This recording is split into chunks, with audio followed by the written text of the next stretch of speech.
Hello again, everyone, and welcome to American Idioms Part 6. This is the sixth video in my American Idiom series, and like the others, I'll explain 5 more idioms for you, numbered 26 through 30.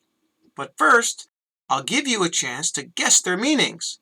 Then I'll explain them to you with more examples. So, are you ready? Okay, here we go. Number 26.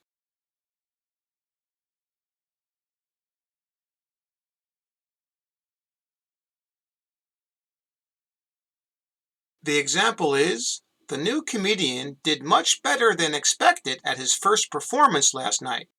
All of his jokes hit the mark and the audience loved him. Can you guess the meaning?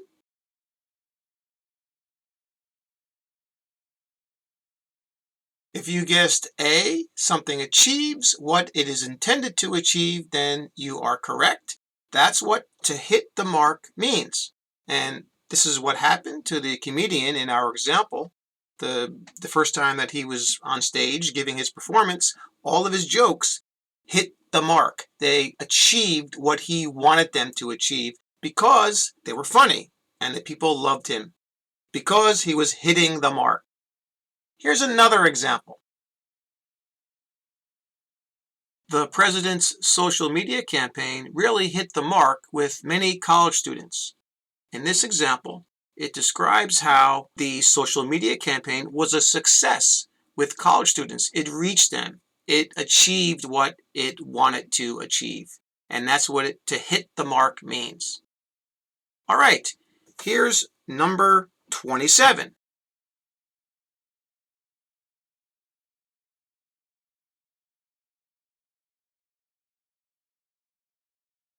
The example is, I love living in New York City, but lately I have had itchy feet. Maybe it's time for me to move to another city. Can you guess the meaning?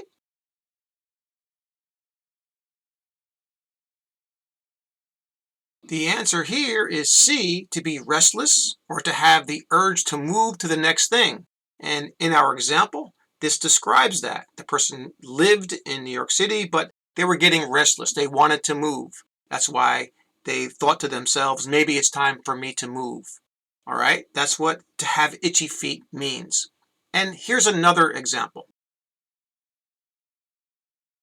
I saw a great movie last night, but it was really long, and I began to get itchy feet after 2.5 hours.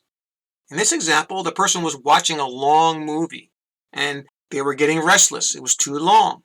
They were getting itchy feet. They wanted to get to the end or to the next movie. And that's what to have itchy feet means, to be restless, wanting to move to the next thing, whether it's just moving to a new place to live or just to move to the next thing. All right, number 28.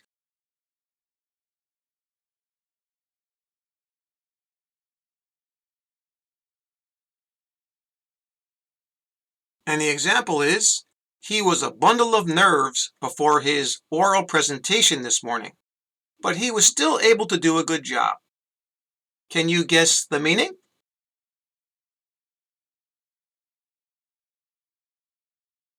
If you guessed C, to be very anxious or uneasy about something, that's what a bundle of nerves means. And in our example, the person was anxious or very nervous about giving his oral presentation. So he was a bundle of nerves. He was very anxious. Here's another example.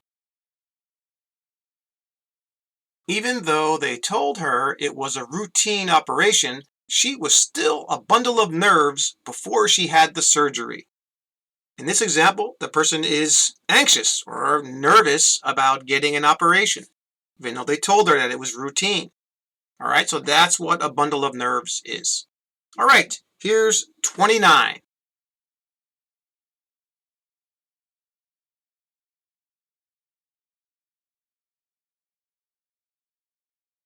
And the example is, earthquakes are rare in this part of the country, but in California, they are a dime a dozen. Can you guess the meaning?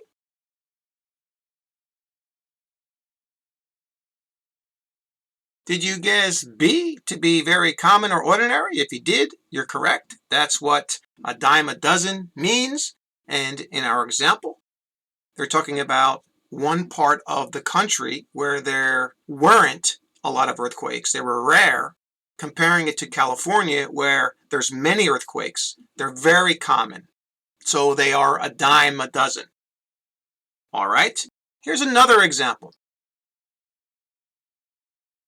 It is very easy to find an actor in New York City because they are a dime a dozen there.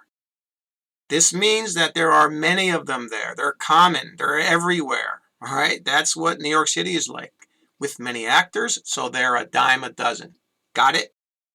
All right, here's our final idiom, number 30.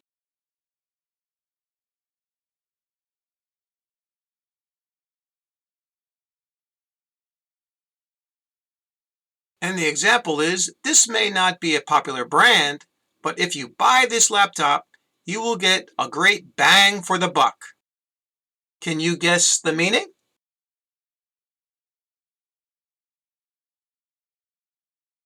If you guessed C, to get a lot of value for a low cost of something, you are correct. And that's what to get a bang for the buck means. You get a lot for a smaller amount than you would normally pay.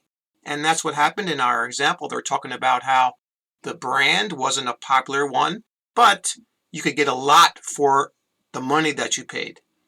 A lot of value for maybe a cheaper price than a name brand would be.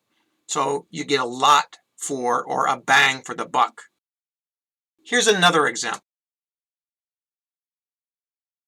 We went to that country for vacation this year because their currency was very weak at that time.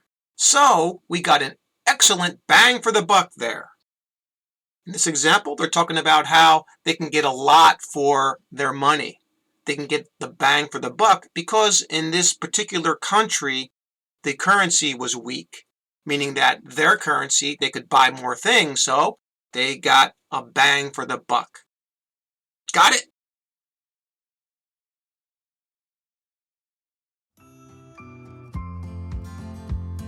That's all for this video. Thanks again for subscribing, and please share the video if you get a chance. And do one more thing for me. Keep practicing! See you next time.